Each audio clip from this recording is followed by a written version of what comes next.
ऋषि कपूर और नीतू कपूर की प्रेम कहानी बॉलीवुड की सबसे चर्चित कहानियों में से एक है, लेकिन इसके पीछे की सच्चाई बहुत ही दिलचस्प है। जब ऋषि कपूर और नीतू सिंह एक दूसरे को डेट नहीं कर रहे थे, तब भी दोनों के बीच एक खास तरह की दोस्ती थी।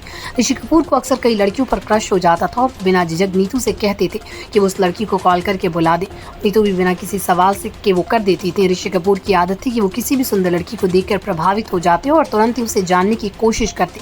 ऐसे में नीतू कपूर उनके लिए एक जरिया बन गई। नीतू ऋषि की मदद करती थी, लेकिन कहीं न कहीं ये बात उन्हें भीतर से परेशान भी करती। धीरे धीरे नीतू ने महसूस किया कि वो ऋषि कपूर के लिए सिर्फ एक कॉलिंग एजेंट बनकर रह गई, जबकि वो खुद ऋषि के लिए कुछ महसूस करने लगी। ऋषि की ये आदत नीतू को अंदर से चुभने लगी थी। उन्हें लगने लगा था कि ऋषि उनकी भावनाओं को नहीं समझते और ना ही उन्हें कोई खास तवज्जो देते हैं। नीतू ने तय किया कि अब वो खुद को इस स्थिति से निकालेंगे। उन्होंने ऋषि से दूरी बनानी शुरू कर दी और कुछ समय तक उनसे मिलने से भी मना कर दिया। जब नीतू ने दूरी बनाई तो ऋषि को ये बात समझ में आने लगी कि वो नीतू के बिना अधूरे हैं। उन्हें महसूस हुआ कि अब तक जिन लड़कियों के पीछे वो भागते थे वो सब क्षणिक आकर्षक थे, लेकिन नीतू के साथ उनका रिश्ता कुछ और ही था।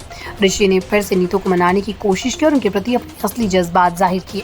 इसके बाद ऋषि कपूर और नीतू कपूर के रिश्ते में एक नया मोड़ लिया। दोनों ने न सिर्फ फिल्मों में साथ काम किया, बल्कि रियल लाइफ में भी एक दूसरे के हमसफर बन गए।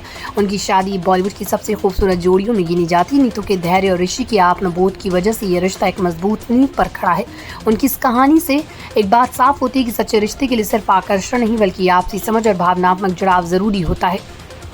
ऋषि कपूर और नीतू कपूर की प्रेम कहानी के उदाहरण है कि दोस्ती से शुरू होकर कैसे गहरा रिश्ता बन सकता है। नीतू की सहनशीलता और ऋषि की आत्मबोध ने इस रिश्ते को एक खूबसूरत अंजाम तक पहुंचाया।